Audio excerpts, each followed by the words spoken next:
Welcome everyone to this new episode of Let's Talk. I'm super happy to be today with Raphaël Mansuy. Raphaël, how are you doing? Very happy to be with you for this podcast.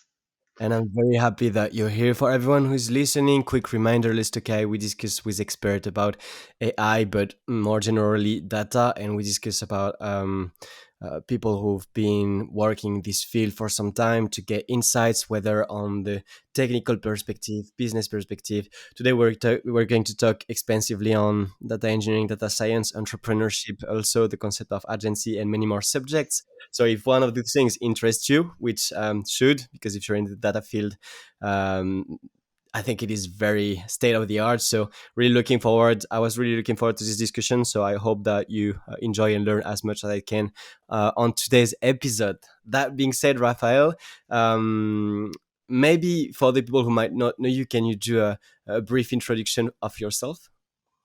Yes, of course. So I'm a multi-entrepreneur. I start my career more than 25 years ago. I started a first company that was a consulting company first. And this company got investor. The, got, the investor was a gas company, one of the main industrial gas company in the world, a very big business. There is just four actors in the world. The name is Air Liquide in France. Hmm. Hmm.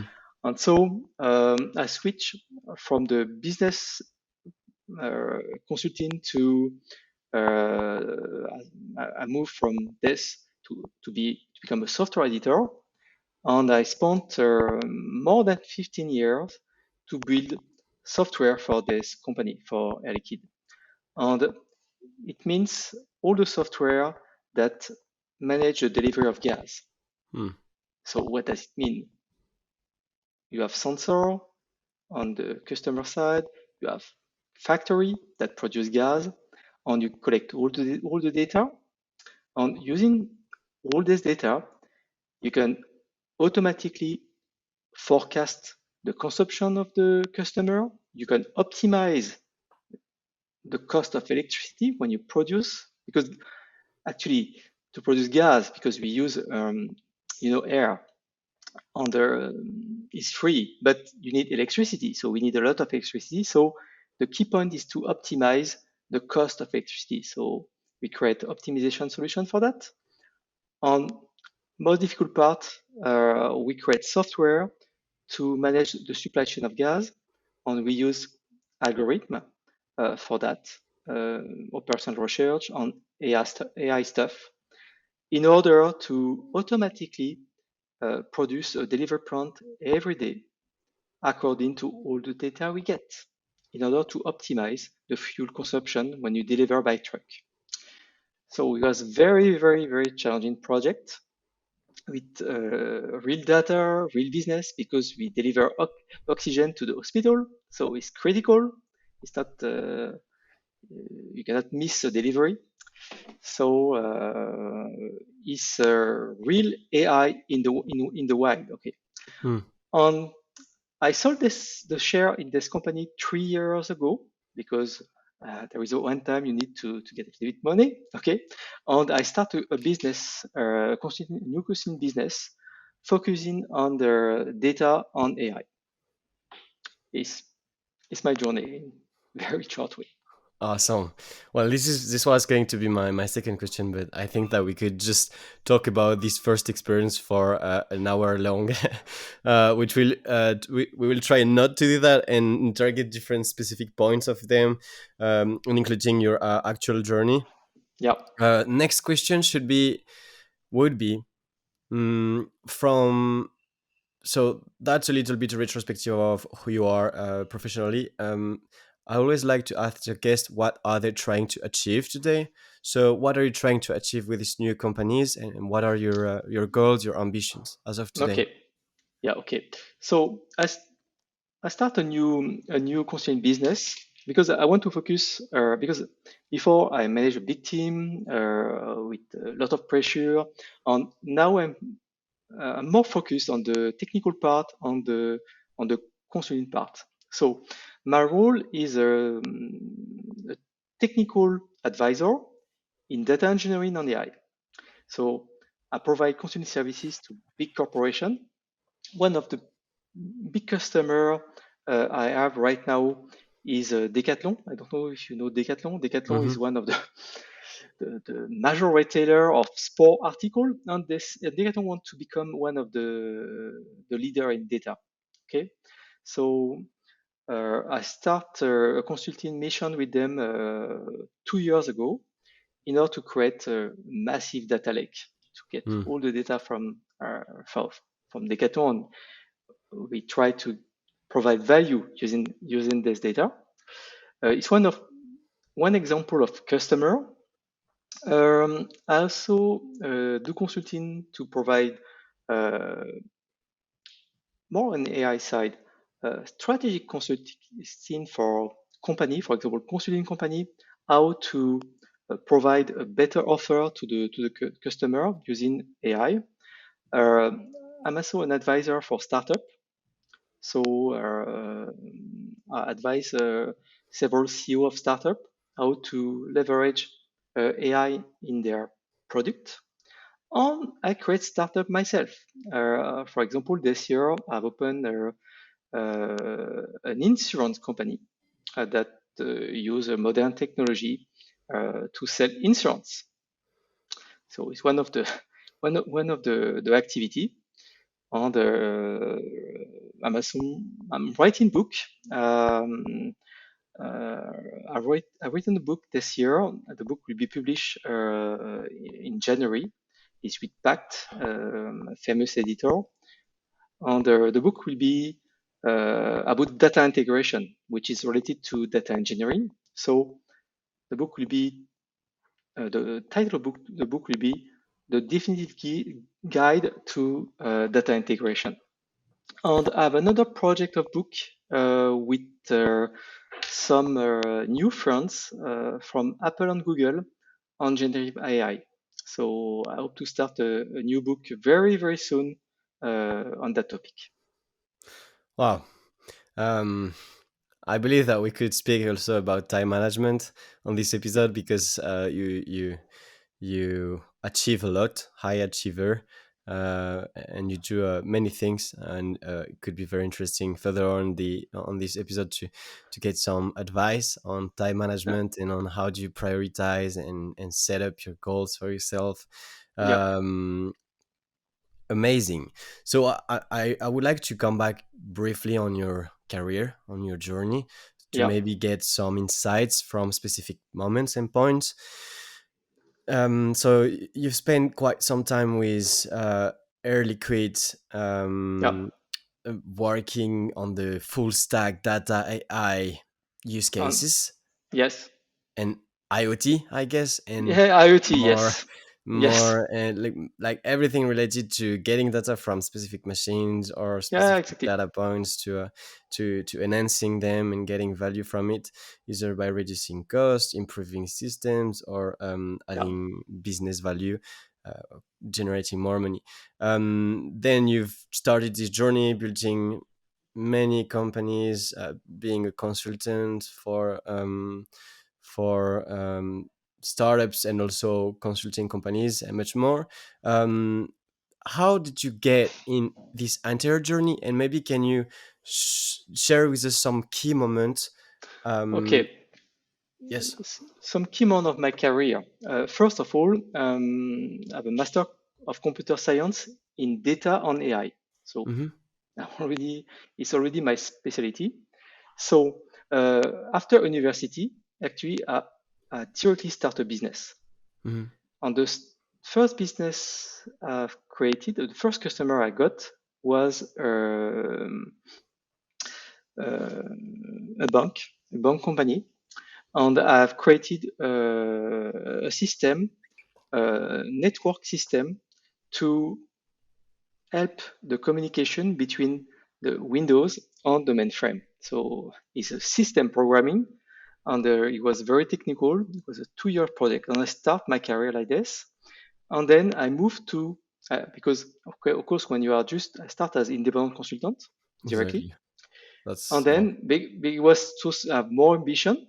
So I founded a consulting company with some partner in Paris, and this company was quite successful, got big customer and big opportunity. And one of my main customer was Air Liquide. And after a few months, they asked me to pitch at the headquarters to get investment, and I get investment. And little by little, actually, we become a subsidiary of Air Liquide. Of course, I was a minority shareholder, and we build all this amazing system with them. That's amazing. I wanted to come back on the entrepreneurship side, because I like to, when we had the opportunity to discuss entrepreneurship on the podcast. Um, you started right away after the university as an independent. Yes, exactly. Well, it Can you was share not common.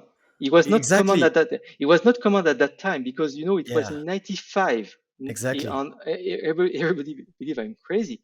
No, because um, since I was a child, I want to be an entrepreneur. So it was the normal way to for me to do. So when the people try to recruit me, I say, no, I want to be an entrepreneur. So I will start my company and I will build a system for you. So it was very natural for me. Wow. Uh, so and I start like this, and actually is a good way because when you start there is not a lot of moment in time you can start to be an entrepreneur. I believe that the best moment to be an entrepreneur is just right after school. Because at that age, when you're very young, you don't have a lot of constraints. You don't have a family. You don't have a lot of burden because actually you don't need a lot of money when you are young. It depends. It depends, but you don't. So it's a very good, and you have plenty of energy. Hmm. The second moment of life, you can be an entrepreneur to start a new company. Is when you are experienced. You have maybe 45, 50. Is one of the best moments of life to start a company. Why? Because your child, maybe they are 20, 25, okay? So you don't have, to take care of a family, and you have money if you are successful before. And another point is you have experience. Because when you are young, when you are very young, of course, you do so many mistakes, and it's totally normal. It's the way to be an entrepreneur. But if I had the knowledge I have now when I start, actually, it can save me many years, and you can grab the opportunity more efficiently. So, in my point of view, the two best moments in life is at the very beginning or at the midlife of your career.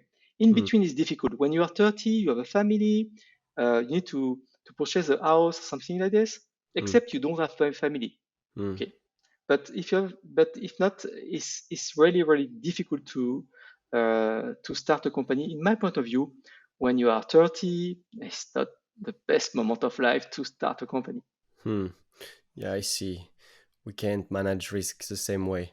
Yes. And I also understand that, yes, it might also depends on each person, but as a framework, it is a very interesting 2 moments to enter fully this amazing journey of entrepreneurship. I was wondering how it felt. So you've always wanted to be an entrepreneur. How did you go about getting your first customer, working on your first project, getting your first challenges as from like technical perspective, because you're out, like you're recently out of the university and you don't have like Um, people to ask to. How did you yeah, manage all of that? it was very simple. Actually, I was, first when I went to university. Actually, I don't want to work in a company. I want to create my company. And you need to be an intern to validate your master. Okay. Hmm. So I go to pitch my professor and I say, I want to start a company and it will be my internship.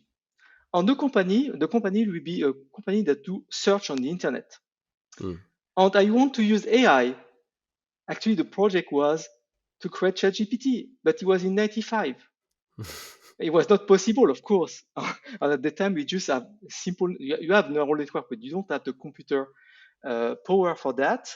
Yeah. We have symbolic AI can work on NLP, and I was crazy. I want to do that, and I was not aware that was not possible at that time because when you are very young, you are afraid that nothing, and you know that you don't know that it doesn't work. Actually, it's not possible. And my professor at that time they say, okay, maybe you can open a company, but if you try to recruit half of the promotion to work in the company, it will not, they will fail, and after it will be a nightmare. So Hmm. go to work in a traditional company, and I find an internship in a traditional business, banking industry, very boring.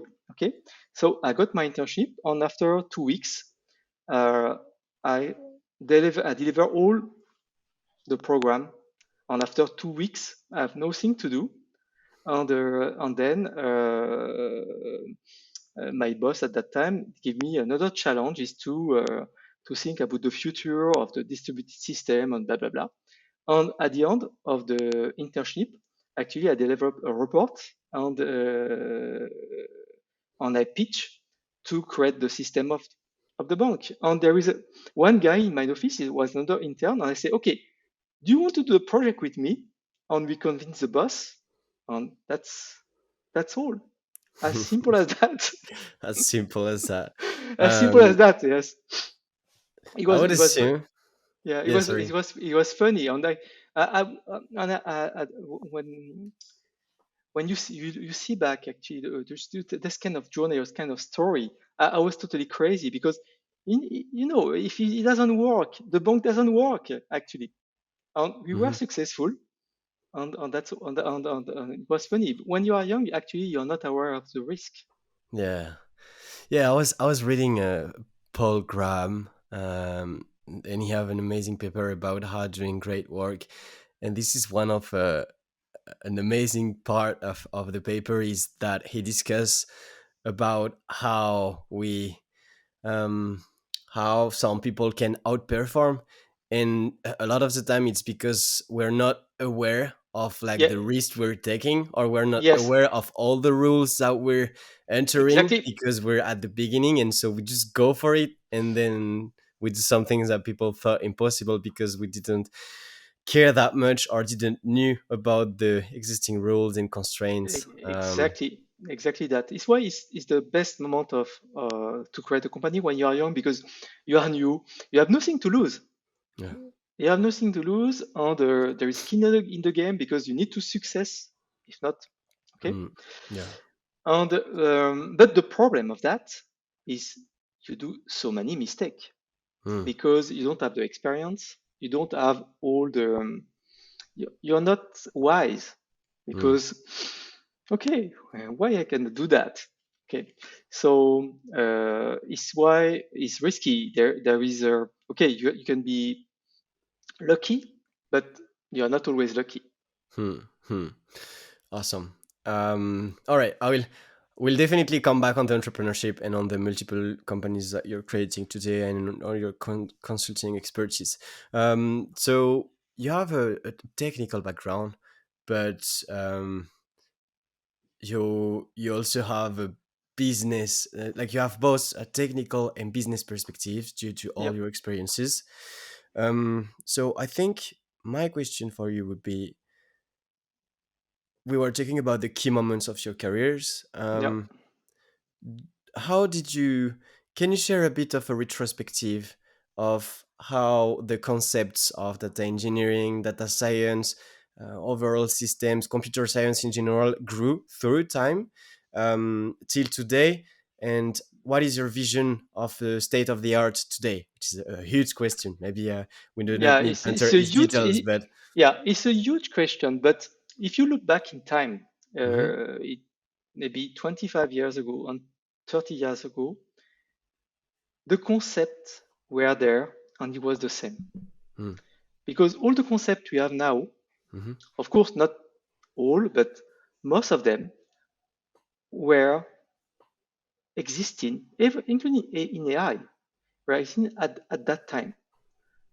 The big difference now because before it was in laboratory, in research department, on very big corporation, Mhm. but now is everywhere. And every company, small and big, they use this kind of technique. And what is very different now is the computing power, because we have all this computing power, because we have the cloud. We can store a crazy amount of data, and we are data rich. There is data everywhere, and on the conceptual point of view, is exactly the same as 25 years ago. But now we can act and build something that works. Is the big difference, because no neural network exists at that time. On, you know, Yann Lequin. Yann Lequin is one of the famous searcher. Is the AI officer of Meta. And this guy invent most of the concept in an IT. The only difference now, he has computer power to make his dream a reality. Okay, Mm. because 25 years ago, if you say you are a student in AI, Mhm. everybody laugh at you because it's not serious. What are you talking about actually? Because you don't produce something useful. Why? Because at that time it was not possible, because we don't have the computing you Mhm. have now. The big difference now, there is more tools. Uh, there is more expertise, because of course you don't need only to be an expert on the conceptual part. Now there is engineers that are specialized in very specific field. Before, you know, just if you are a computer scientist 25 years ago, you're just someone that can do everything. Now, for each category of, it's a little bit like medicine. You know, when you see a doctor, you say, "Oh, I'm just a doctor for the nose. I'm a doctor for the ear. I'm a doctor for the foot." And Mhm. in IT, it's exactly the same. You Mhm. need there is, because now because there is many tools, many technologies. Even if the concepts are the same, there is so many stuff to master that you need to be a specialist of different fields. It's Mm. why, you know, data engineering doesn't exist maybe 15 years ago. Mm. It's a new job. And now we are talking about AI engineer before we are talking about data science, because the difference between data scientist and engineer is data science, they train model, but an engineer, they, they are aware about all the techniques on API, on tools in AI, and they can build stuff, application. Mhm. And most of the data scientists, they don't know what they are not software engineer, because they come more from math and statistics.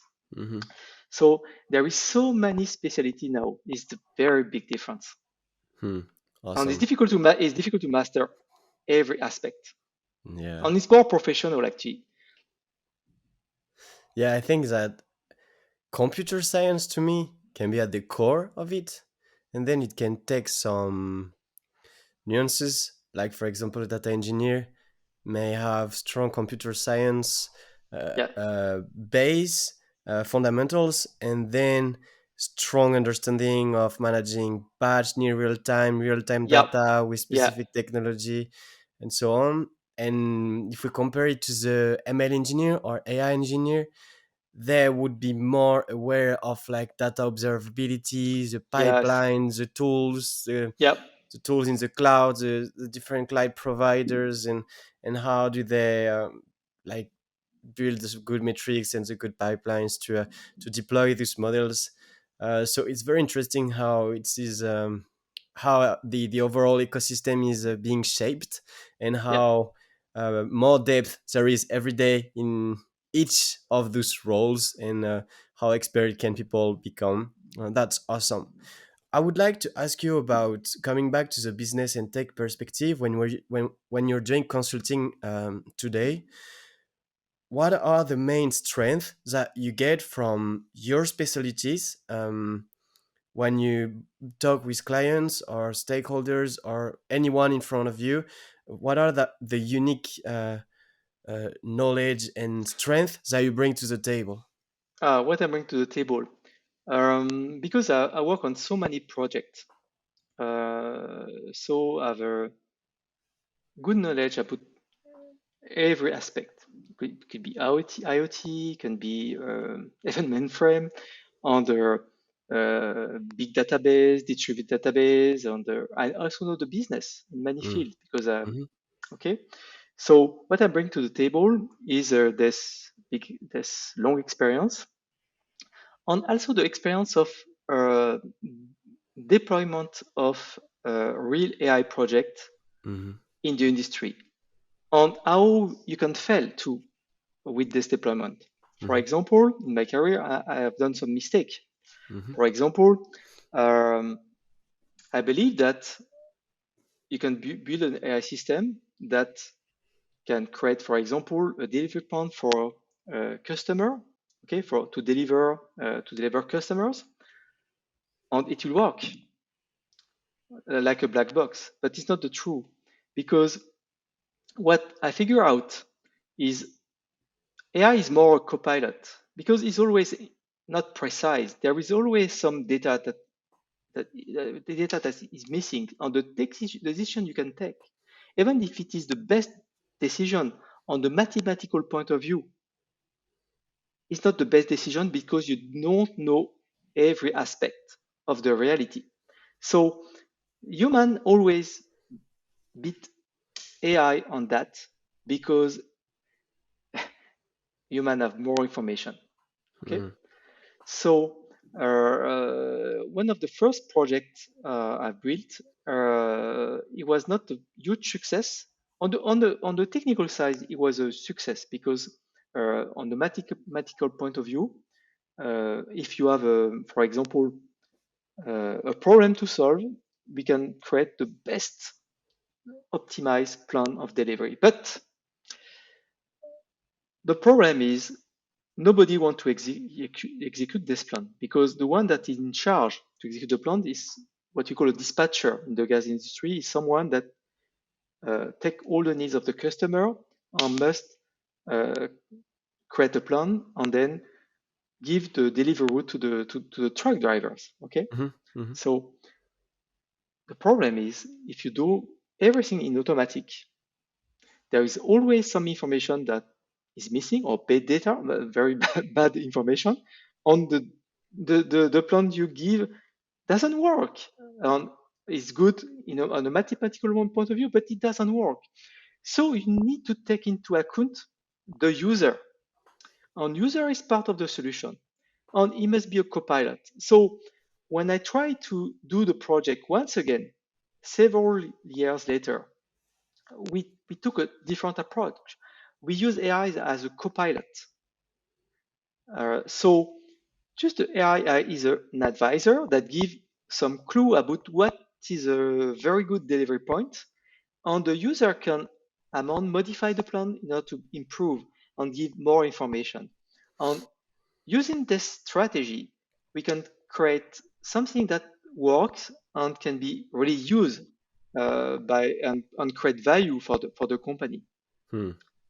So, and sometimes you need to provide something that is not optimal in the point of view of the mathematical model. You need to create something that is realistic. So, for example, we know that, for example, we can save 10% of the cost. But the problem is if you try to to get 10% of the cost reduction, the problem is the system, you optimize the system too well. So if something got wrong, everything is a mess because it's too optimized. When you optimize a system, it's the same with computers. You try to optimize the memory or everything, and you don't have space left. Uh, it can be a nightmare if something happens, and Hmm. it's the same. So when you create an AI system, you need to take into account the reality of the business. You need to take into account that there is human that ultimately take decision, okay? And you need to include the human perspective into the system. If not, you fail. User experience is very important. So if you see the huge success of ChatGPT, why it creates value? Because GPT-3 exists for a long time, actually, but Hmm. just it was a huge success last year, because they create this user interface that was user friendly. User friendly. They had this, instruction based chat system, and they train, they optimize, they fine tune the model for that, and they create this finally this interface that provide value to the user, and it was a huge success. And it's not because the model was not there, the model was there, but Mhm. just they find a way to, to bring the value to the user, and it was a massive success. Mm. And it's the lesson I learned, actually. Amazing. Um, I would have different points to come back. I agree that we need to be very like human in the loops, like when we're building Yeah. AI, is one key point. The second one that I loved is this overfitting concept of models that Yes. needs to be taken care of Yeah. with understanding that how ChatGPT enhanced it very well. Understand, make everyone understand that when they're using AI, it is to enhance what they can do, not Yes. necessarily to replace them. Yes. And as a third point, and you might react to this, and I would love to hear what you think, but I believe that when we're capable of auto training new pipeline, new sources of data to enrich models, enrich all the sources of data that we can provide so that we can have the broader perspective real time. So this is like in a long time, but like if I project myself in a long term, when we think of the prompt engineering goal, Yeah. um, I see the prompt engineer as someone interacting with all the systems, and I believe that we can have under the prompt engineering, which let's say is like the master. Then I would love to discuss about the concept of agent and learn more from your vision. But if I go through these ideas that I have that might not be true in 3 months from today, but I don't know, let's play this game. We have this prompt engineering. Yeah. There are all the systems. I believe that at some point the systems will be able to train and enrich themselves, connecting Yes. with new data, more data from different kind of spaces, and maybe understand what makes sense, what doesn't, not necessarily on a correlation point of view, because we know that some specific metrics can have correlations, but it isn't useful to use them one and the other because they don't have anything in common. So that being said, I believe that at this point, maybe that GI will come to a point where it will be it will need a user, but the educated guesses might be stronger. And I don't know if like AI will be able to I don't know. I will leave this unanswered so far because I want to come back to this. But do you have some reaction maybe to the prompt engineering goal, to the shape of the future of AI, the future of all the systems, and like how do you feel about the evolution in this field? The evolution of this field. Okay. What is new in AI is generative AI. This brings a lot of new space, uh, uh, very very big playgrounds actually.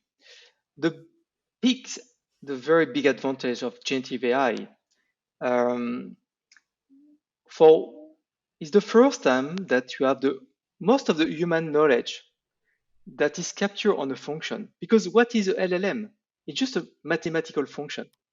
Okay, and this function can predict from an input. So, what the big advantage we have with this concept is for the first time in the history of humanity, we can transform concept, text, into vector, into math. And the very big advantage is we can do computation on meaning, on stuff. And we can play very amazing stuff with that. Because when you just prompt a system, you have this huge language model, and this huge language model actually has is just a compression of all the knowledge that exists. Okay, and using a prompt, you use just a magic formula that create a subspace in the latent space of knowledge, and you retrieve something that exists, but something that can be new. Because the big advantage of LLM, you have different knowledge, because human knowledge is very wide, is very big, and there is many specialties. And the very great things with LLM is you can use a prompt that combine, for example, knowledge of biology and knowledge of philosophy, and you can create something that is new because you can combine knowledge. You can play very funny game with that, and you can use LM to invent and to innovate. And it's the first time in the history of humanity we can have this tool, just like the invention of writing, because I see generative AI is as important as writing. We have this huge knowledge, and we can combine all this piece of knowledge, and we can include other knowledge in real time. If you use an external database, fact and blah blah blah, you can combine and create something amazing, and you can do some funny experiments. And it's not limited to computer science, because you can do AI with philosophy, you can do AI with biology, and you can make very fun experiments Mm-hmm. because of that. LLMs are amazing, and I love the creative part. And what I was referring also before is maybe like if we can combine the generative AI, the idea of converting text um, well, like you said, to vector like embeddings, and if we're able to enhance this technology plus more like generative systems, like Yes. not only generative like mm, I mean further than LLMs, generative system, generative databases, and so on, and we match it with that observability. I believe that we can achieve amazing things that can really enhance um, humankind, let's say. And I also, and here this is a very touchy topics, and I don't want to enter too Yeah. much into it because there are a lot of points of views and so on, but I think it touched on the universal salary, and like how can we make sure that if we can replace some like complicated work, then we can install a universal salary, and we can upgrade the life of millions and millions of people. And there are many things to discuss about. So this is a little drift. Do you want to react about on Yeah, this? yeah, but I don't buy the idea that there is no work to do. In IT, if you are IT guy or IT girl, what you do is just you try to always replace you. But there is always more work. There is always more demands, actually. Each time you create no-code tools, you create cloud, automatic deployment, actually, there is more, the things become more and more complex, and you have more Mm, and more things to do, because there is more and more need. mm, So, okay, maybe there is some work that we are doing today that we will not do in the future because of AI. For example, mm, coding, translating an intent, a text description into, for example, a program in Rust or in Scala or blah blah blah or Python. mm, I believe that it will be not so important in the future. Just as before, at the time of mainframe, actually the people they punch the card on and they punch the hole in the card. Now it's not important anymore.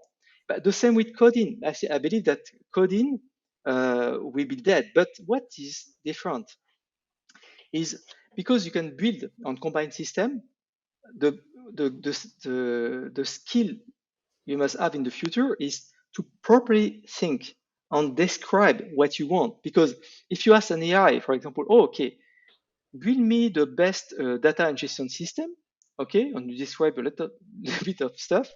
At the end, you get nothing mm, because you need to describe all the parts that make the data ingestion platform, for example, working. So you need to give more clue.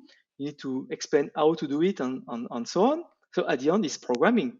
But the difference is programming just with English or mhm, French or German or Spanish, whatever, but it'll be different. And because we can create more and more stuff with more and more complex, we mhm, will build more advanced system. So it's not exactly right that there will be no more job in the future. I believe that we have we will have more job, but the job nature will be different. exactly. I love Naval Ravikant on Yeah. this. He have an Yes. amazing he have amazing points. Um, so without quoting too much of him, I recommend to listening what he Yeah. does. I mean, I believe that many people who are listening already knows him, but one of the things that I really like is that automating all of these things will allow more room for creative jobs, Exactly. and of course, like you mentioned, new job. But if we take history, and we come back to specific moments where we had big advancements in technology, just coming back to the Fordism, like when we Yeah. saw these big manufacturers, this created a big change in Yeah. the working labor. And I believe that the more we enhance this technology, the best we can help reduce pain on human beings and allow more creative and unique jobs for the futures. Yeah. I agree with that. So because the job in the future will be more about creativity. Every people on this planet will be a singularity, just like as Navik write in his book. Hmm. And you need to find your singularity. What is your passion? What you want to create? And Mm, I believe that most of us will be a creator or mm, a caretaker because there is a lot of job opportunity just because taking care of each other. Okay, mhm, and the life will be improved because we can automate, we can make all the boring job disappear. Because mm, for this, what he was good in a sense because we become richer, but the life under Fordis was a nightmare, actually. mm, mhm, Of course, it brings prosperity, it brings consumerism, but there is other way than consumerist. mm, So I believe that if you study philosophy and you have this image of Greek people where there is two class of people, there is the slave and there is the you know the the, the Athenian that have the right to discuss and to create and something like mhm, this. So the slave, because it's not moral to have slave, but mhm, the slave will be the AI. mm, And we are the one that can discuss, that can create, that can do meaningful stuff because we don't spend all the time in doing boring stuff. mm. So Totally. it's just my vision. But the problem is, it will be difficult. It will be painful because there is a lot of people that actually like the Fordism and like the kind of job because um, the contract is stable. You bring your time, you sell your time against money.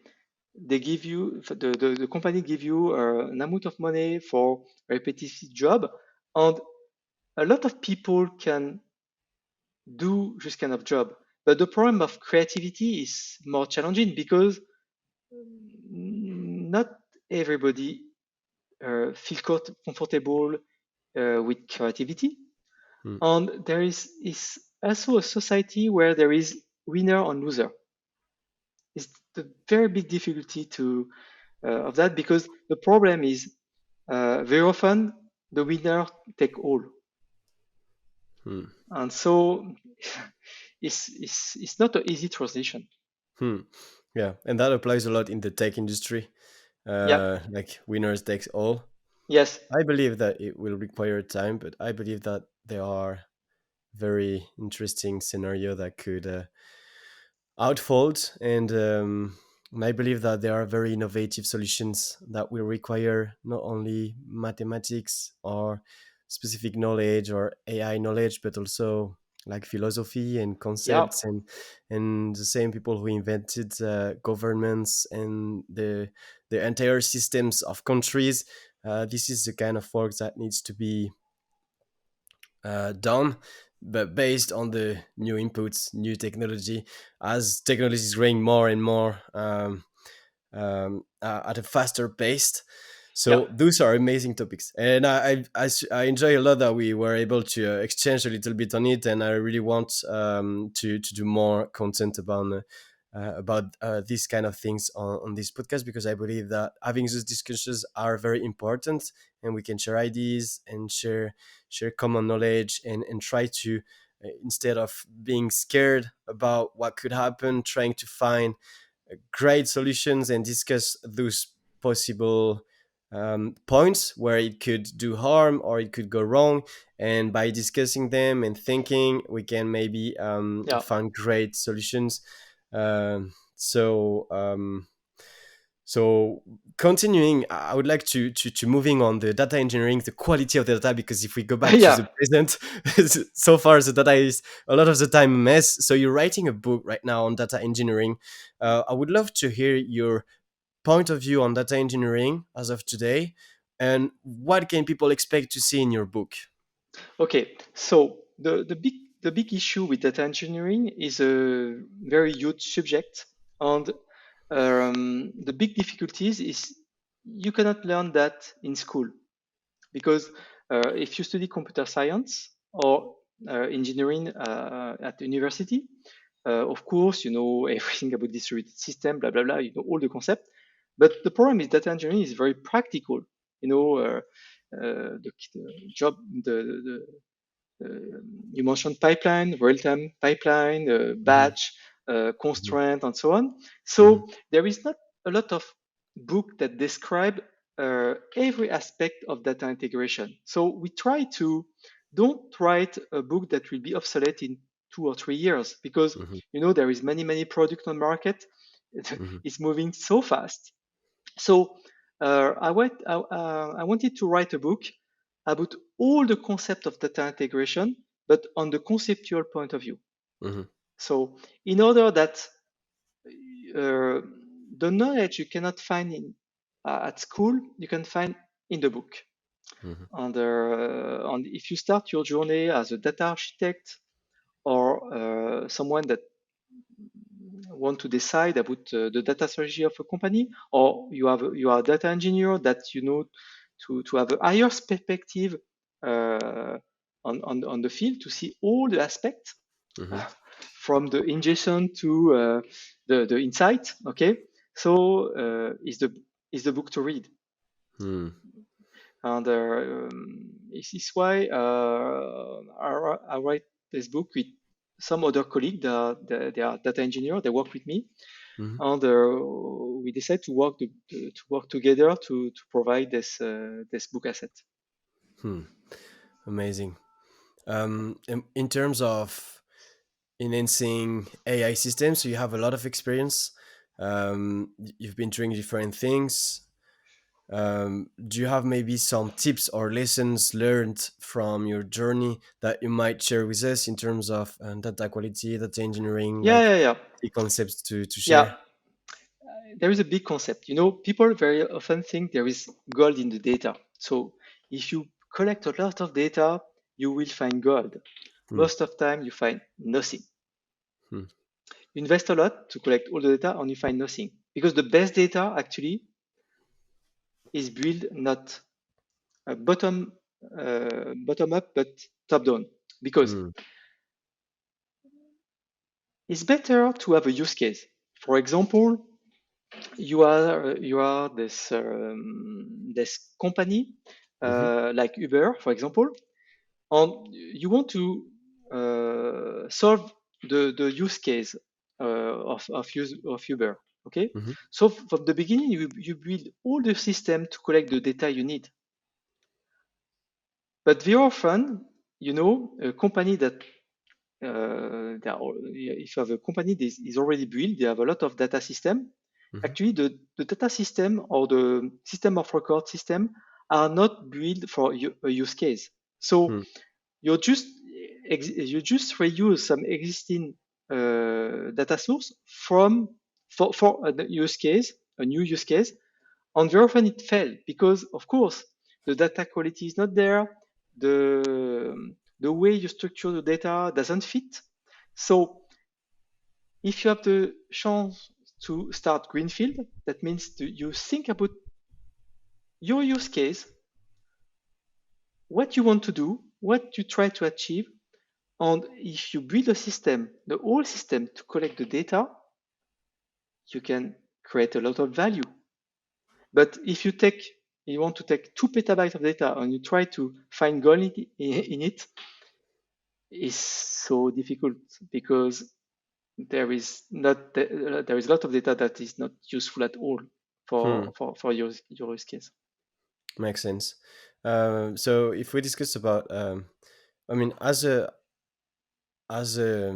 AI strategist, speaking about use cases and what you just shared make a lot of sense. And I think my next question would be, um, how do you go about choosing the right use cases to work on, to start working on, and how do you set up the metrics that you're going to define if it's a success, if it can be improved?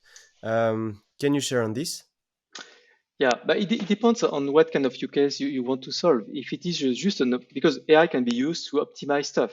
For example, Mm-hmm. you want to improve, for example, you want to improve to optimize the the production of gas, for example. In that case, you Mm-hmm. have clear metrics, what the cost you can save, and Mm-hmm. is easy to measure. The same for Mm-hmm. delivery. So it's Mm-hmm. not a big problem. There is It's different with generative AI. For example, suppose that your mission is to create a solution that can do a very great translation using generative AI. So use Mm-hmm. generative AI to create a new product that can translate stuff. Mm-hmm. How do you evaluate the quality of the translation? So that means that when you build an AI system, you need to create a lot of metrics to study all the methodology people have used to judge what is a good translation or not. Because it's Mm-hmm. very difficult to compare. The same Mm-hmm. for a summary, when you have a Mm-hmm. summary. So there is some method, for example, when you want to compare the whole text on a summary, Mm-hmm. use the keyword. So you just Mm-hmm. track density, the status of keyword. Sometimes it's not keyword, it's just something that is similar. So Mm-hmm. you need to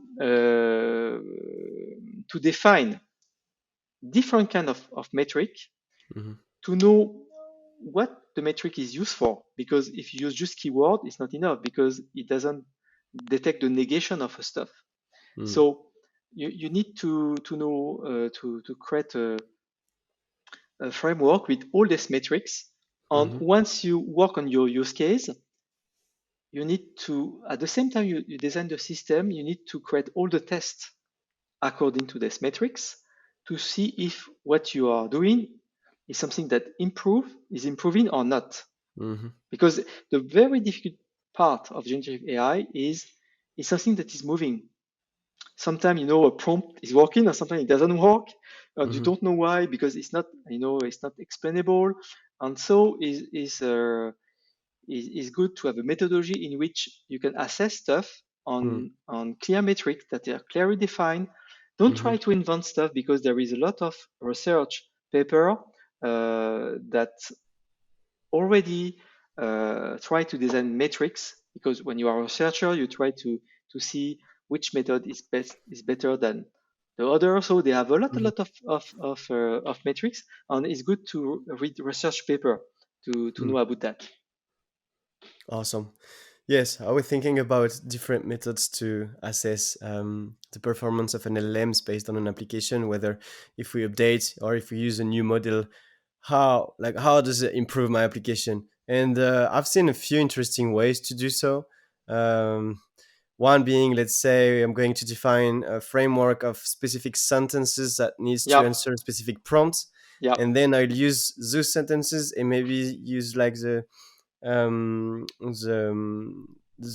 coefficient of similarity yes, between like two vectors, and yeah, based on exactly. how that Yeah, differs, that could be one way. Another way is like making end users tag as yeah, always, like exactly. It's the rating the human. prompts. Yes, human evaluation works very well. Yeah. Hmm. And many more things, but I believe that those metrics, like you mentioned, reading a lot of papers, because a lot of things will come up in the upcoming months and years as of best practices in this field. I believe that we're still installing the best practices. um, so from that perspective, I see it totally. Coming back to the AI strategist, also I was wondering if you're an autonomous or an agent, and I would like to ask you about the agent concept, Yeah. but briefly, before that, if I'm independent and I want to add value, maybe I see the overall company and I see like that they want to target specific pain points that I might have. As an AI strategist, how would you come about, look, I'm going to target this pain point with these solutions, going to be able to implement it like that? Like, how do you prioritize the different pain points that a company might have, discussing with business or Yeah. so? Uh, Actually, there is. I just see some opportunity we can, some use case we have now, and we can solve with the tools we have. Because with generative AI, we have wonderful tools, and it's not the technology is there, and it's more a matter about how to use it. Hmm. For example, I see a lot of opportunity in marketing because, for example, suppose that you are a large corporation that want to write meaningful text on your website, on your catalog. You have, for example, Hmm. you are a retailer, you have many products to describe, and AI can help you a lot on that Hmm. because you already have data about the stuff, but just it's not described in the right way. Hmm. Sometimes you don't have the description of stuff; you just have a picture. Hmm. Okay, and now multimodal system can describe picture. Okay, Hmm. and when you want to talk to a customer, if you are a brand, you want to talk in a specific way. You want to talk in a tone, and it's very time consuming for a storyteller to describe a copywriter to describe each article with the best quality possible. So Hmm.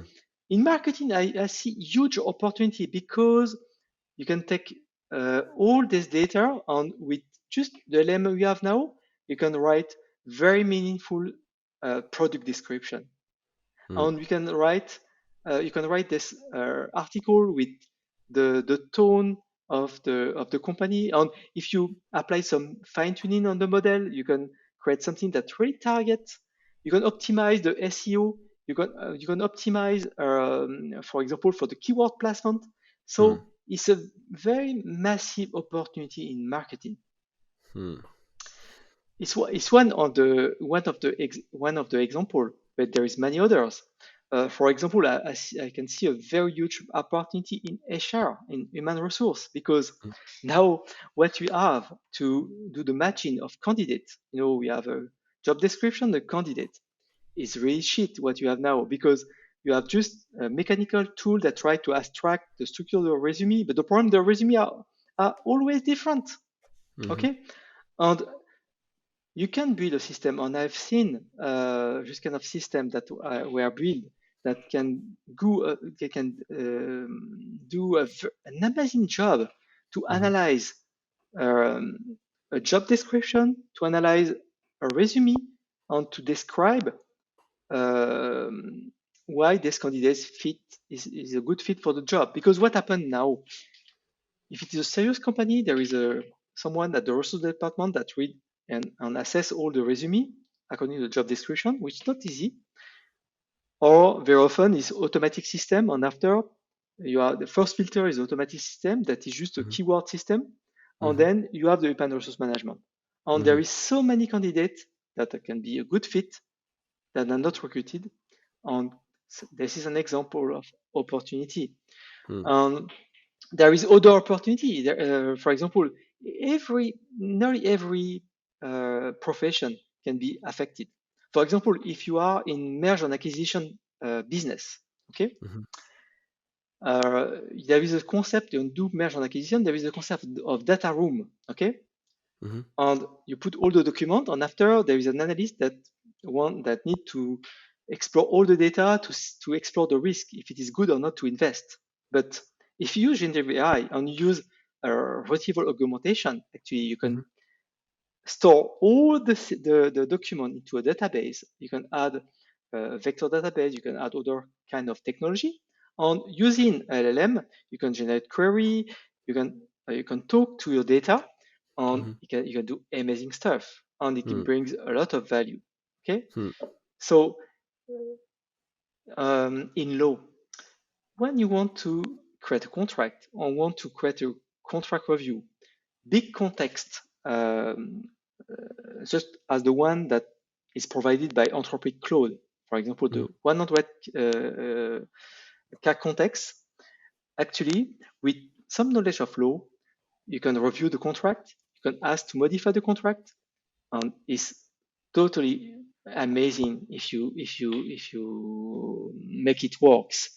Mhm. Other opportunity is education, because AI can be a very good tools to train you on a specific aspect. For example, I'll give you a very funny example.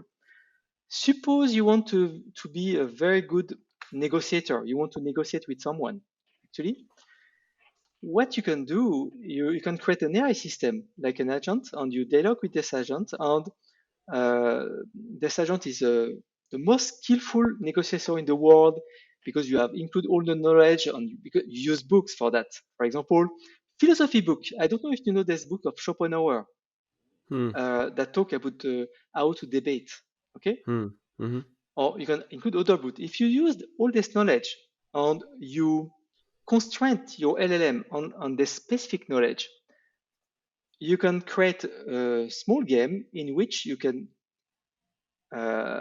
negotiate with an agent, and it can train you how to negotiate.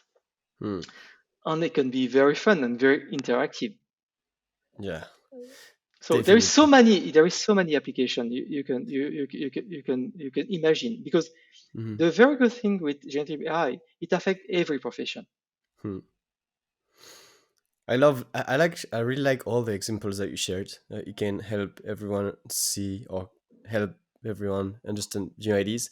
To push your last example, I believe that we'll be able to train those persons, and with augmented reality and all the work that Meta is doing, we'll be able to have a personal trainer that will Yes, be in front of us yes, and act and speak and shout and have emotions, and so yes, that we can train ourselves to specific things, which exactly. I find amazing.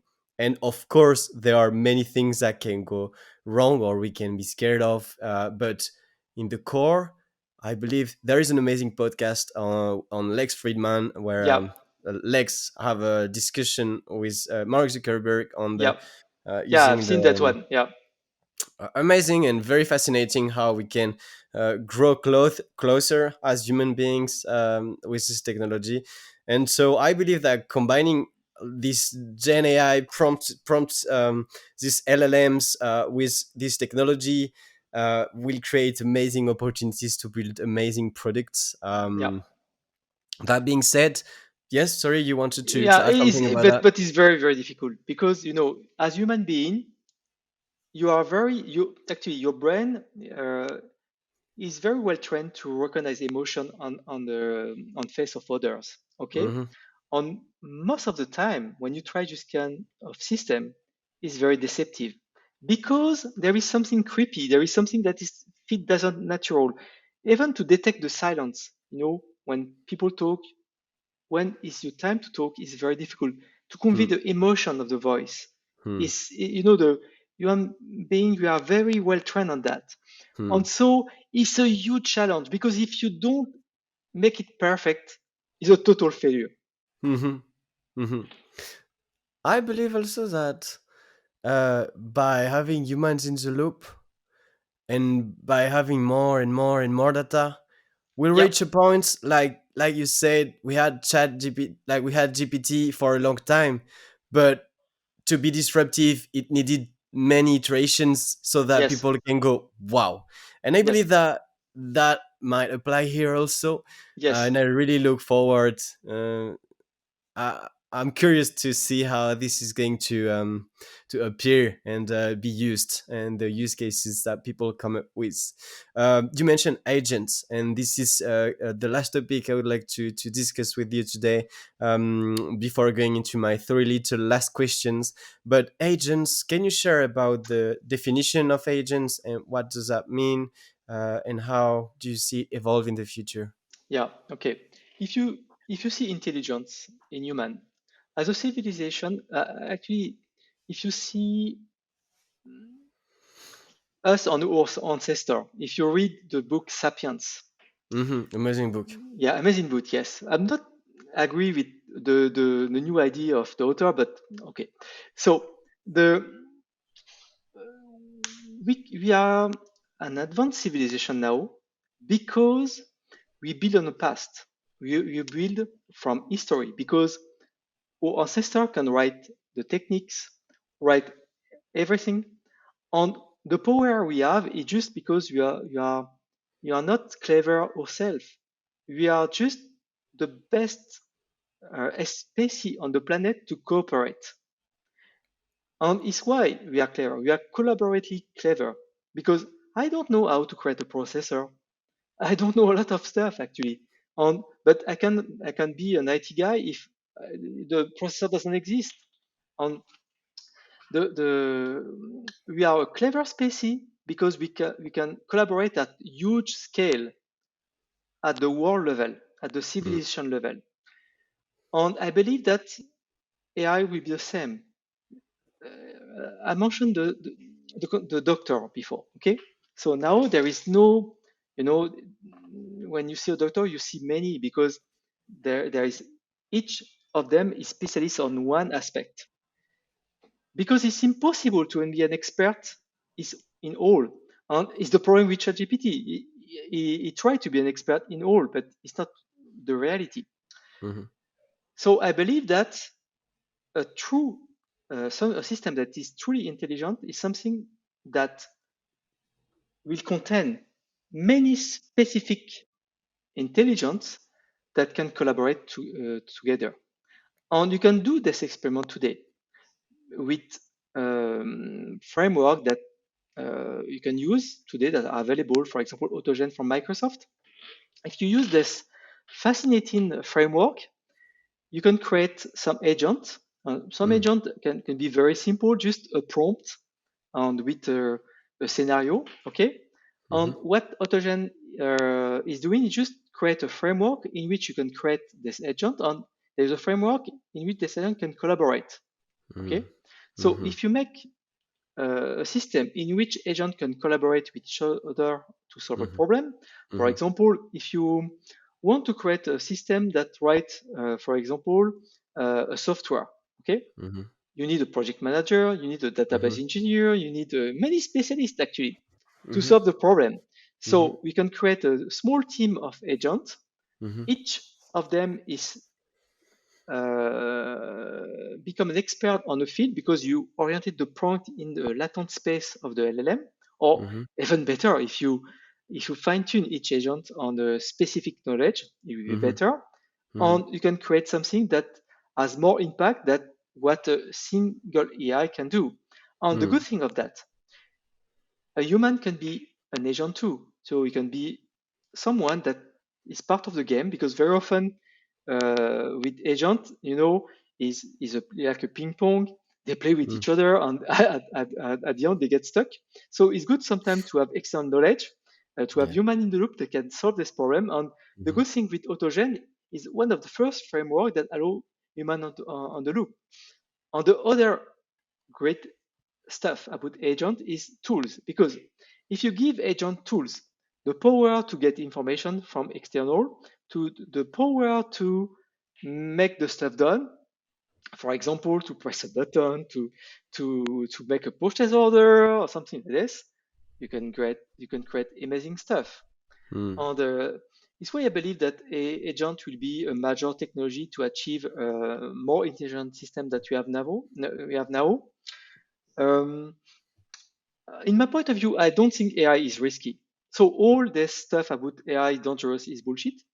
In my point of view, I'm very bold about that, because actually an AI system is just a mathematical function. Why you are afraid about a mathematical function? Mathematical function, input, output. No more than that. Mm. LLM is just input. How huge it is? It's just input, output. Okay. Mm. Mhm. The big concern is about system that can act on the world. This can be dangerous, Mm. because suppose that you give an agent the power to kill. You use an agent with automated weapon or something like this. Mm. This is very dangerous, Mhm. but not the AI himself. Mhm. The brain is not dangerous at all. Just if you connect the system to real uh, system, Mhm. is where you need to be. Is why you need to be aware of. Just like, suppose that you have, it's not, no need to be an AI. For example, suppose I write a program that do random stuff. It's a monkey keyboard stuff.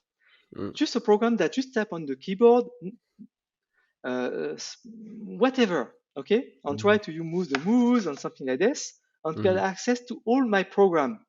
Mhm. I will be scared, and it's not intelligent at all, because Mhm. it's a system that has access to my system, and that can do every stuff. Mhm. But it's the same with the AI system. If you give an AI system access to a lot of tools, and not in a controlled way, Mhm. this is not the correct way. Mm. Exactly. Makes sense. I really like the two main things I would like to comment on this would be first, I love the idea of agents. I believe that we can have like one agent specialized to like determine using like the tasks or the task, Yeah. which agents should come into it. That is easy to do. Then train like fine tune LLMs that Yes. then will be called. There are many ways to do that, and it's very interesting. And I love that it requires a human following the discussions, getting insight from it, seeing how they operate, what they come, like what conclusions do they arrive to, or if they went in a wrong Yeah. Yeah. path, maybe Yeah. correct them. So that's amazing, and I love it, and I believe that it will be a big part of the future. I will be. Looking out to learn more from your vision on this aspect. And on the dangers of AI, I totally agree. AI is just numbers and Yes. statistics. But that being said, I liked your metaphor, your analogy, and I would like to add another one. We built an axe, which is good to cut trees, Yes. but we can also harm people with an axe. Yes. But the scale at which we can do both of those things, with an axe, I can't get 10 trees. And with an axe, I can't attack more than a specific number of people in a specific amount of time. And Yes. where I think it can be interesting to compare that is that AI is a tool, or those agents empowered and having specific powered is like the axe analogy, but at scale, where Yes. I can cut 10 trees at one time, or I can harm 10 Yes. people in one time. And so I believe that, like you said, I believe that this is the right way to phrase it. It really depends on how much decision power we give a specific system, and who is designing the system, also, like the intentions of the Exactly. people designing the system. Yeah, exactly. I think we are wrong about ethical AI. Actually, you know, the best system like Anthropic with the constitutional AI, you know that the AI has specific rule. It cannot it must follow the constitution to always create something that is ethical. I Mm-hmm. think okay, it's good, but it's better than what OpenAI is doing because OpenAI actually use the preference of people, which is the average of everyone, which is not good because the Mm-hmm. average of everyone is by definition something that is not perfect. It's Mm-hmm. just the average. It's just average. So it's why the concept of cloud on the constitutional AI is better. But the problem, I try with that. Suppose that I want to write a fiction and I like the battle with I like to write fiction with the battle between elf and orc and something like this. Okay. Mm-hmm. The problem, if you try to ask uh, Claude to write a story about that, he say, "Oh, it's not ethical. The elf cannot attack the orc." Okay, but I say, "Why?" Because it's a fiction, and I like fiction. So why? Even in child book, in child book there is some terrible story about a wolf that eat that eat the grandmother and something like this. There is terrible story, and the kid like it because they know that it's something that is this is a fiction. And the problem is this concept of ethical and blah blah blah is a little bit bullshit because I'm the one that control the AI, and if I want a stupid story to be written, why I cannot have a stupid story? It's just my function. Why this function resist? I want the function perform because I believe that the responsibility we don't need other law. I believe that the responsibility is on the user side. Mm-hmm. You decide what is right and what is wrong. And if the AI produces something that is harmful, you use it or you don't use it, but you are responsible of it. Is the big difference. You need to be conscious that it's not a system that is perfect. For example, talking about bias or something like this, problem about equality of chance and blah blah blah. So Mm-hmm. you need to be careful that what you need to know is when you interact with the system, you need to have a very transparent description of the ability of the system. You need to have a very need to have a test that assess the system. On it, very important to know all the source of information. The problem we have now with companies such as OpenAI, OpenAI is the only thing that is open is OpenAI is the name because they are not open at all because Mm-hmm. they are the one that say okay trust us you are someone I love OpenAI but the problem is say okay trust us AI is very dangerous we need to close all everything trust us we will deliver something that is trustful that is safe and blah blah blah bullshit because what is safe I believe that something that is open, something that can be audited by anyone, is safe. And I prefer the vision of Hugging Face or Meta that try to disclose all the information about how a model is trained, to be very transparent if they use copyright. For example, you interrupt OpenAI, you ask to write a summary of a book. Mm-hmm. How we can know the book if he's not trained on the book? That means they use copyright system. And they are not transparent. It's not a problem if they use a corporate system, but they must be transparent. If you train a system with many sources, we need to be aware of that. So the focus is not about to create content that is safe. The just as in life, you need to do a due diligence to know to who you are talking to.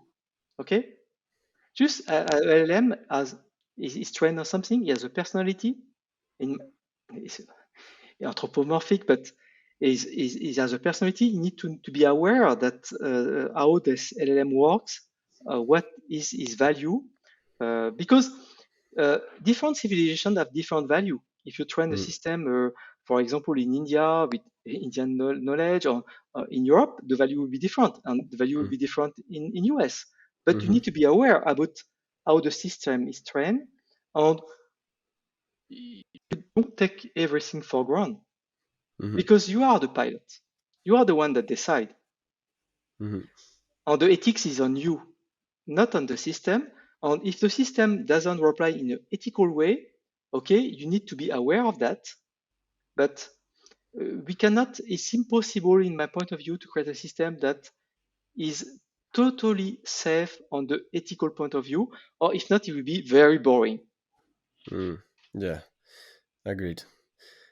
I have two comments on this. I think the first one is um, uh, I join you on this vision, but I'm also thinking that for um, like for example terrorism, it is in the best interest of everyone if no one can get the recipe to build specific harmful things. Yeah, And so, if I understand correctly, your point is it is in the responsibility of each person yeah. to do the Something right that is thing. right. Is it? Yeah, the right Mm, thing. Yeah, because the problem, if you are a terrorist, no matter what, you will do crazy things. You find all the way. So no matter what, of course, with AI, maybe you can do that a huge case, but because AI exists, or because we have more powerful tools and you have the resource, you can do it. But mm, it's more the responsibility of the people. And my big concern is government, because the government, okay, they try to regulate AI, but the government, they create weapons, and this is not regulated. And the problem, my big concern is more about using AI with decision system that can decide who to kill. This is a big concern. So mm, I believe that it's better to have a ban, a totally ban about, just like we have a ban about chemical weapon. Okay, mhm, don't use automated system to create weapon. It should be a total ban. But the problem is now, if you have a plane, for example, the drone is not a total AI system, but is automated, and it's already happened. It's a big mm, concern in my point of mhm, view. So rather to focus about blah blah blah, AI is dangerous and so on, we mhm. need to focus on the on weapon, and don't try to build powerful weapon. This is the big concern. I see. And the second point, the second comment I wanted to get into further is um, so I really understand. I really agree on the bias. Like, if a model is not open sourced, then we don't know what are the biased. And I think that this is important because, let's say, the word is like each person is like a lot of data points with a lot of Yes. characteristics. And if I take only specific data points, then it is like what happened today with the algorithms in Facebook. As of my content changed through time based on my connections and what I like and what I don't like. Yeah. And so I'll end up using LLMs that just go in a specific direction Yes. And and you create your return bubble. specific, Yeah. exactly like the famous bubble. So this is a very interesting thing to take into account, to like know what are the sources I consume, like where does the knowledge I consume on a daily basis come from, and how I can make sure to at least try to grow my bubble. Yes. Yes. First Exactly. grow it. Yes. Yes. It's good. Um, about ethics on AI, I believe that constitutional AI is the best system we have now. Anthropic, they have done a next extraordinary job, actually. Mm, I was a little bit critics about that before, but they have done an excellent job, because if you see OpenAI, they refuse to answer to you of some topics, or you try to jailbreak, but try to they don't explain you why. But mm, Anthropic, they have done an amazing job because of the training. So when you ask something that is not ethical, they try to explain you in a pedagogical way. They try to explain you in a gentle way mm, why it's mhm, not good to do that. Okay, mhm, and it's a better way to educate people. mm, So if you have AI that is trained to do good for humanity, mhm, this will improve the way we exchange with each other and try to improve the people. So if you train an AI in order to give good advice how to behave, not to forbid, but just to say, okay, yes, but I don't agree with you. This is not the correct way to do, uh, except the problem of fiction and non-fiction. Okay, Mm. so when once you solve that, Mm-hmm. I think is the best way. Don't try to say, okay, I can answer that, blah blah blah. No, try to explain why you cannot answer that. It's not good Mm. for example, you ask me to do something that is harmful. Okay, Mm-hmm. explain me why it's harmful. Sometimes people they are not aware about that. Mm-hmm. Yes, I'm not sure where, but I read or saw about this, and I love it, and I love the idea, and I don't expect OpenAI to do it soon. Yes, uh, that's amazing, amazing topics. My three little questions at the end are: do you have tips for people, like where to look at for information, or how do you keep learning on a daily basis? yeah. So what I use, I read research article. So every day there is research article that try to advance that field, and it's the best way to learn because you are the forefront of the innovation. So of course it's quite it's not easy because every day sometimes there is 50 new article on AI. Mm. So my morning routine, wake up very early at 5 or 6. So Mm-hmm. uh, I go to the archive to see the new article on the field, and I try Mm-hmm. to read all the summary first. I select some of them because there is some topic I like more, and then I try to study in deep the article, and then I use the method learn in public. So I publish a summary of the article, explaining why it's important, what is not important, Mm-hmm. what you can learn about that, and what is good to go further and try the example. So it's a good routine. So if you are committed to do that every day, there is 365 days in a year.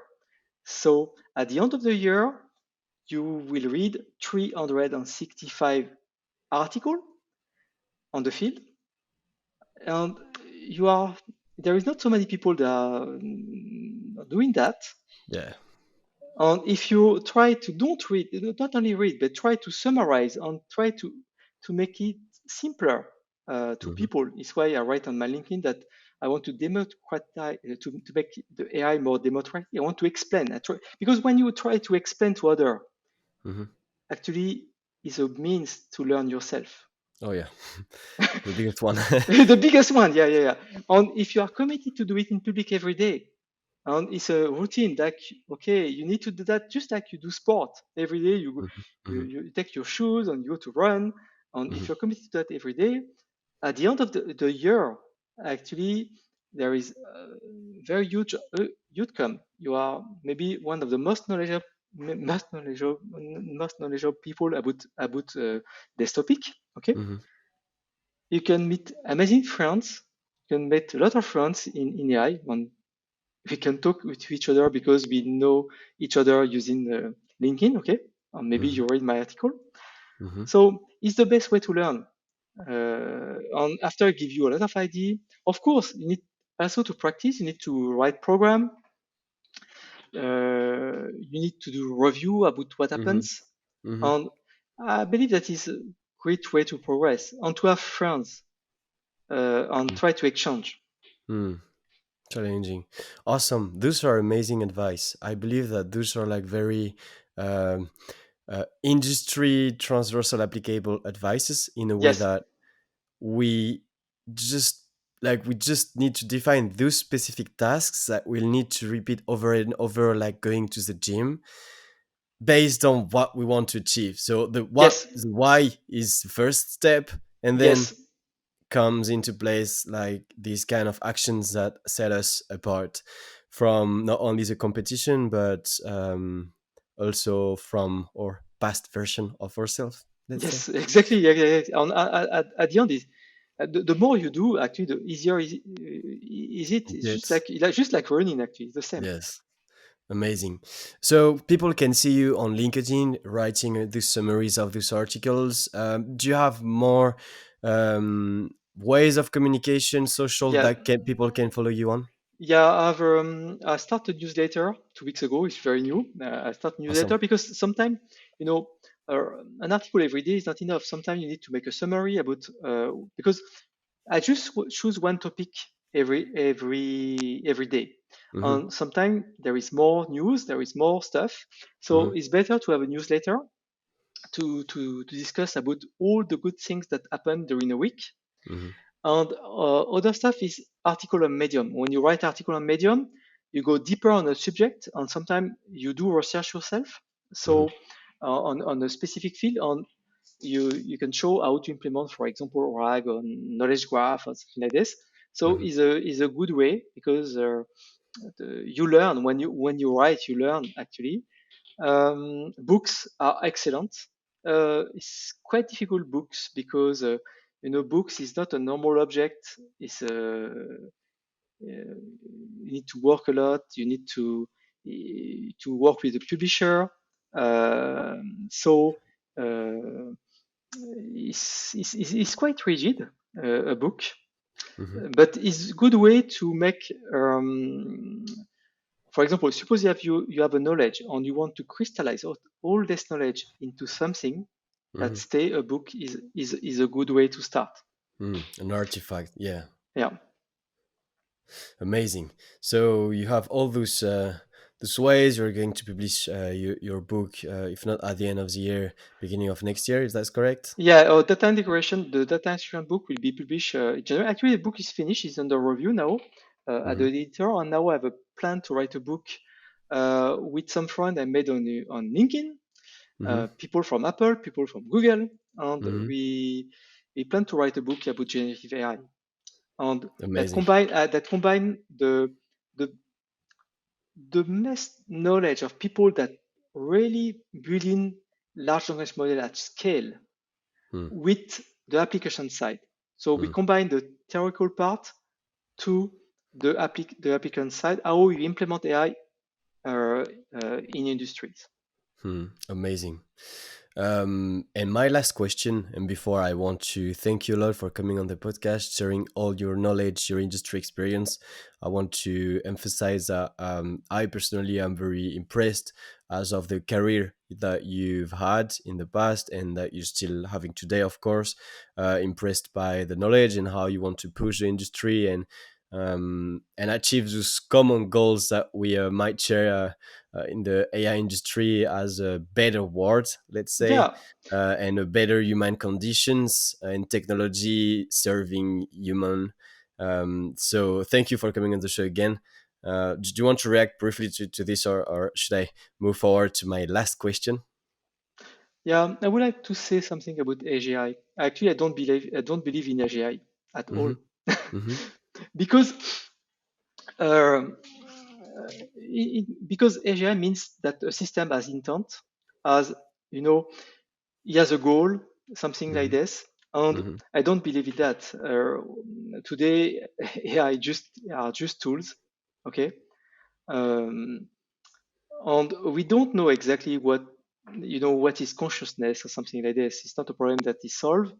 And if consciousness is just a mathematical function, it'll be funny, but doubt of that.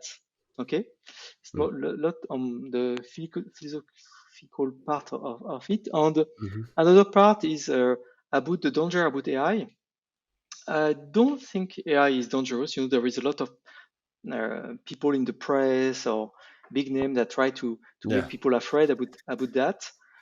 It's true that it's transformative. It's very transformative, and you don't know what happened when you invent a technology. For example, if you take Facebook, nobody can guess that Facebook can create revolution in some country. Okay, Mm. Mm-hmm. so when you create new stuff, there is something good happen, something bad happen. Mm-hmm. And because generative AI is so transformative to the world, of course, there will be good things or bad things. It's Mm-hmm. sure of that. Sure of that. You have good thing to win. We can win a lot of stuff, independence, an happier life. We can solve massive challenge we face today about Mhm. climate, energy, and so on, and can be solved with this technology. But of course, we can create bad stuff. Mm. So AI is just a tool. It's not something dangerous. I don't believe, like the author of *Sapiens*, that something is dangerous. That the human history will be written by the AI in the future. I don't. I don't believe. I don't buy the story of that. You Mm. know, there is this famous guy that say, "Okay, communist is finished. The end of history." You remember this book? It was in 90, right? End of history. There is no more history. American way as wing, and that's all. It's not Mhm. true. you have you have problem every day. There is war that happen. Okay, the story, the history continue. And okay, now we have new tools like writing. I consider that AI is as transformative as writing. Okay, Mhm. and people believe that in the past books were dangerous. And there is some government that burn books because books and idea are dangerous. The same for AI, but Mhm. it's just a tool. So I don't buy the vision of the author of *Sapiens* that say, okay, the story will be written by AI in the future. I don't think Mhm. so. It will all as also decide by human, okay, that use tools. Of course, the human that use tools will be more powerful. They have more power, just as today when you use book or knowledge of our predecessor, we are more, you are smarter. We can do Mhm. more. We can achieve more. The same. So Hmm. Yeah, I kind of agree also. Um, I'm curious. Those are discussions that I want to have. Let's see. I want to make these kind of discussions also happen when we have very talented people with good understanding of specific things, very important things such as history, technology, yeah, science, and discuss together about these kind of subjects are yeah, fascinating. yeah. What is fascinating with AI actually, because it's not only computer science, Hmm. because you need to discuss with many people. I have the chance to discuss with philosophers from Hmm. Meta that talk about ethics, Hmm. historian, people that work in medicine, Hmm. philosophy. All the field actually can be in a way changed because of AI. So when you make fun, when you embrace the career in AI, and especially now because it has traction, Hmm. you can meet so many people with so many perspectives, and this create value. Hmm. It's not Amazing. it's not a matter of just computer scientists that play with their computer. It's more than that. Of course, it's like you said before earlier. Um, it's I mean, like Naval Ravikant said, the same positive, the not the zero sum game, but the Yes, exactly. positive sum game. I'm not sure how Yeah, I phrase it, yeah, but exactly that. Yes, yes, and exactly. Because the cake is bigger with AI because we can achieve more. We can mm, do more than before, and we can create for a creator. We can create amazing stuff that were not possible before, and um, everyone can be a creator. Before, if you want to be a painter, you need to study the hard way. But now, if you have creativity, because to be an artist is not only to have skills, is to have mhm, idea, to have mhm, this purpose, and you need to have the story. And just because now we have tools that allow us to create something that is can be beautiful, mm, AI just like your tools to draw, and you can be an artist. And even mm, if you don't have the skill, the same mm, for a programmer. Is a hard skill. You need to be trained when you are small to be a mhm, good developer. It takes years to be excellent. But mhm, now, if you have good ideas, I see people that they have good ideas. They can explain well what they want, and mm, they can create amazing stuff. And I think it's wonderful. mm, I'm not afraid they are taking my job. No, not at all, because they have mm. this ability to describe what they want. Amazing. And And I love how social medias, and this is one of the big points with great points, internet and social media can allow you to work on very niche problems Yes, because you can share it to the world, yes, then it can scale. Even if it's a niche thing, there might be yes, 50,000 people out there that 20 years from Trent 20 years behind, it wasn't an option to work on this niche problem because we couldn't reach that audience, or it would require paying big television shows and like having exactly, big exactly. means and big financial budgets. Amazing. I love this discussion. Do you have a last message for the Let's Talk AI community? Or I, if you're interested in AI, just start now because it's the right moment. There is no better time to start to experiment AI, try to build stuff with AI, because things are possible now. There is traction. It really create value because in the past, actually, it was deceptive because the technology were not there. Now, the big difference is just create value to people, and it's a value you can capture yourself. The, the most funny thing is not the company that will take advantage of AI. It's just individual that become like a cyborg that use AI to enhance their skills on become more powerful, become more advanced to create stuff. And you know, when you program, is very painful because sometimes there is something that doesn't work and you get stuck.